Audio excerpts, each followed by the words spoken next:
May Zarina Cruz Albiol, Rewind. Pepe Jokno, Combusa.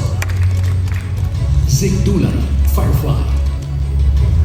Romel Penesa and Conrado Pera, When I Met You in Tokyo. And Irene Emma Villamor, 5 Breakups and a Romance. And the star for Movie Director of the Year goes to Derek Abrido. Yan. Presenting the trophy for the PMPC is Glenn Simonga.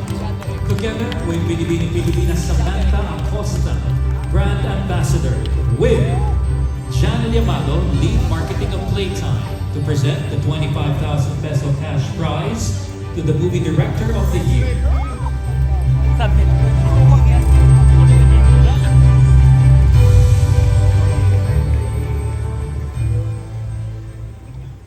Ayan. Hindi po ako si Derek Abrido. Alam ko po yung director po namin napaka-busy at alam ko napaka-busy sa maraming pelikula ngayon. Unang-una po nilapit ito ni Direk Derek sa akin ng Malyari. When I said yes, ang tanong niya agad sa akin, seryoso ka ba? Umuo ka. Sa isang napakahirap na pelikula, ngayon po pinanood ng mahigit milyon nating kababayan. Direk Derek, maraming salamat. Ayan, sa paglapit sa akin ng istorya ni Juan Severino Malyari. And for sure, nagpapasalamat po si Direk Derek Abrido sa PMPC. Maraming salamat po sa inyo lahat. And of course, sa lahat ng crew, for sure, nagpapasalamat din si Direk Derek. Direk Derek, congratulations!